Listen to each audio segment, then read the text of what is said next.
Hello student, good morning. Yesterday we solved sum number 10 and 11. Today we are going to start our sum number 12. I am reading a question, you have to listen it carefully. 3 students from a group of 18 students failed in the examination for the subject of economics. The marks obtained by the 15 students who passed are as follows: 42, 65, 53, 75, 43, 50, 68, 57, 79, 48, 51, 61, 55, 70, 64. Find the median marks of all 18 students. Median find करना है of all 18 students और हमें marks कितनों के दिए गए हैं?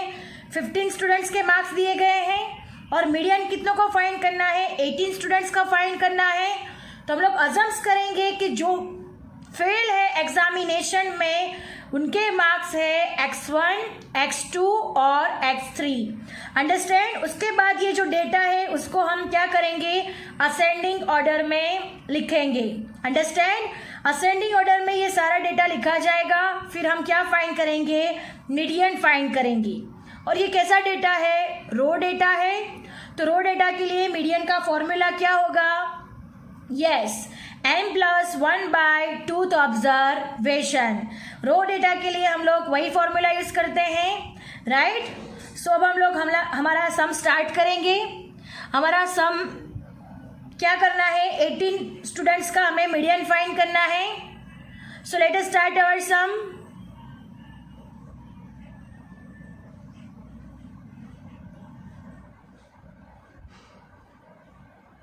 Now look at here student. मैंने आगे कहा उस तरीके से, suppose marks of 3 students who fail are x1, x2, x3. Usually these marks will be less than the marks of the student who pass. जो फेल हुए हैं उनके मार्क्स कैसे होंगे? लेस देन होंगे जो पास हुए हैं उनसे, राइट? जो पास हुए हैं उनके मार्क्स ज्यादा होंगे फेल हुए स्टूडेंट से. इट मीन्स जो पास स्टूडेंट है उनके मार्क्स फेल हुए स्टूडेंट से कैसे होंगे? ज्यादा होंगे. सो हम लोग क्या करते हैं? जो फेल हुए स्टूडेंट हैं उनको क्या असम करते हैं? x1, x2 and x3. Understand? Therefore 18 observation are arrange. तो हमें कितने ऑब्जर्वेशन अरेंज करने होंगे? 18 ऑब्जर्वेशन अरेंज करने होंगे, बिकॉज हमें 15 ऑब्जर्वेशन का डेटा दिया गया है, यानी 15 स्टूडेंट्स का डेटा हमें ऑलरेडी क्वेश्चन में दिया गया है. और हमने उसमें से 3 स्टूडेंट्स क्या थे? फेल थे. 18 में से 15 पास है और 3 स्टूडेंट कैसे हैं? फेल है, राइट? तो 3 स्टूडेंट जो फेल है उनके मार्क्स हमने अजम्पशन कर लिए हैं x1, x2 एंड x3. क्यों? क्योंकि जो पास हुए हैं वो स्टूडेंट से जो फेल हुए हैं उन स्टूडेंट्स के मार्क्स कैसे होंगे? कम होंगे. अंडरस्टैंड?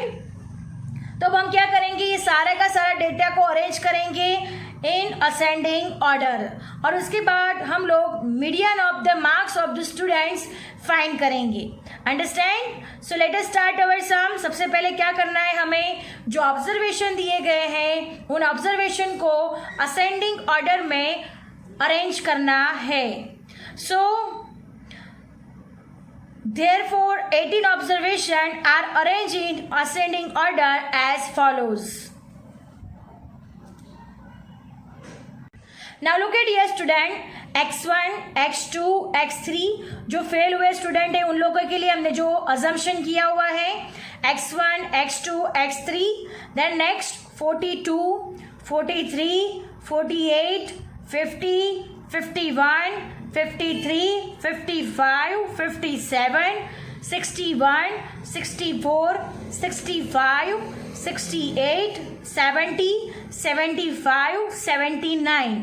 टोटल ऑब्जर्वेशन कितने हो गए यहाँ पे? 1, 2, 3, 4, 5, 6, 7, 8, 9, 10, 11, 12, 13, 14, 15, 16, 17, 18. Here n is equal to 18 और हमें 18 स्टूडेंट्स का ही क्या फाइंड करना है? मीडियन फाइंड करना है. और यहाँ पे n is equal to भी कितना हो रहा है? 18. So let us start our sum. अब हम रो डेटा के लिए जो फॉर्मूला का यूज करते हैं वही फॉर्मूला का यूज करेंगे. n+1 divided by 2th observation. So let us start our sum for finding the mean.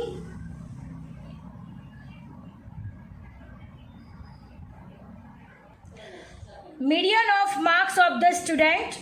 Median is equal to n+1 divided by 2th observation. N is equal to 18.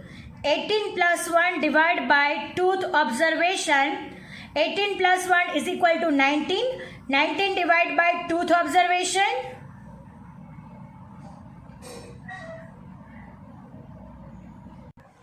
19 divided by 2th observation.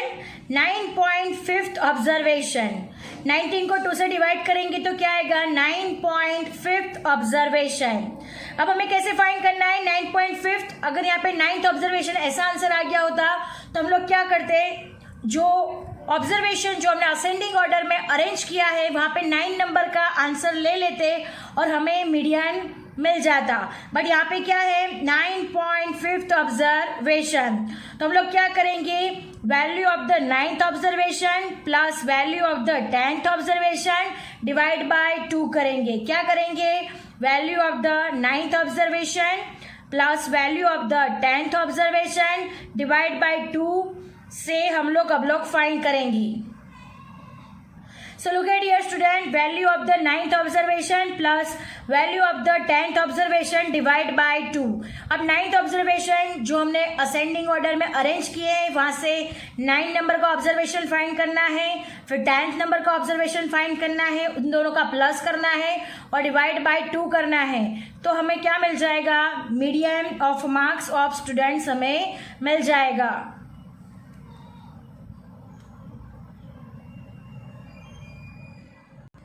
Now look at here student, 9 number का observation कौन सा है, तो 1 2 3 4 5 6 7 8 9.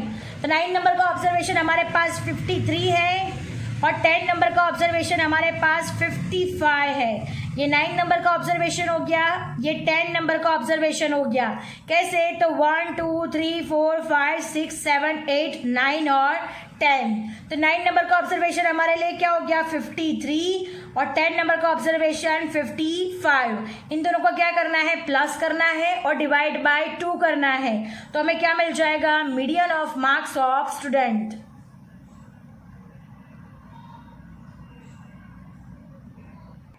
Now look at here student, value of 9th observation 53, value of 10th observation 55.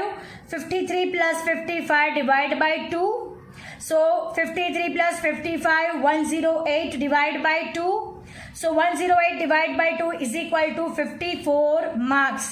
So median of the marks of the student is equal to 54 marks. So this is our answer. I hope you understand it very well. Now moving to the next sum, sum number 13.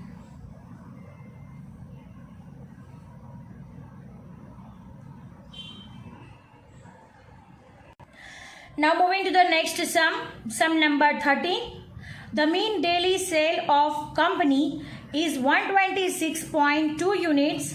The sale on 10 days after adopting a new advertising strategy are as follows: 156, 125, 162, 153, 130, 124, 127, 142, 149, 121. Can we say that mean sale has increased by new advertisement strategy?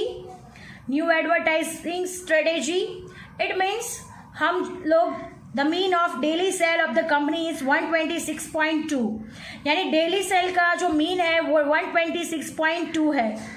The sales on 10 days after adopting a new advertising strategy, यानी 10 दिन के बाद हमने नई advertisement की strategy अपनाई है, फिर उसका सेलिंग हमारा इतना बड़ा है, राइट. 10 days का इतना सेलिंग हमारा हुआ है. तो क्या जो हमने नई पॉलिसी एडॉप्ट की है वो हमारी सही है, जिससे हमारा सेल इंक्रीज हुआ है? हमारे नई एडवर्टाइजमेंट स्ट्रेटेजी एक्सेप्ट करने से क्या हमारा सेलिंग इंक्रीज हुआ है? Question mark. हमें फाइंड करना है कि हमारा सेलिंग इंक्रीज हुआ है या नहीं हुआ. अगर हमारा जो आंसर है वो इन सब का मीन फाइंड करने से अगर ज़्यादा आता है 126.2 से अगर ज़्यादा आता है तो यस हमारा सेल क्या हुआ है, इंक्रीज हुआ है। अगर इन सब का मीन 126.2 से अगर कम आता है तो हमारा सेलिंग क्या हुआ है, डिक्रीज हुआ है। अंडरस्टैंड? वो कैसे पता चलेगा? मीन फाइंड करने के बाद पता चलेगा। तो सबसे पहले हमें ये 10 डेज का क्या करना पड़ेगा, मीन फाइंड करना पड़ेगा और फिर उसको कंपेयर करना पड़ेगा the mean daily cell of a company से, और फिर दोनों की कंपैरिजन से हमें पता चलेगा कि हमारा सेल इंक्रीज हुआ है या फिर डिक्रीज हुआ है। अंडरस्टैंड?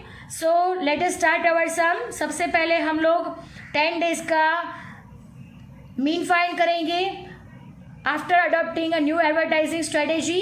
उसका पहले हम लोग मीन फाइंड करेंगे, फिर उसके बाद हम लोग कंपैरिजन करेंगे और फिर हम लोग आंसर लिखेंगे।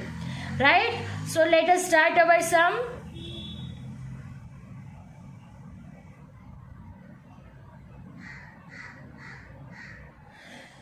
Look at here student, mean of daily sales is equal to 126.2 units, which is already given into our sum.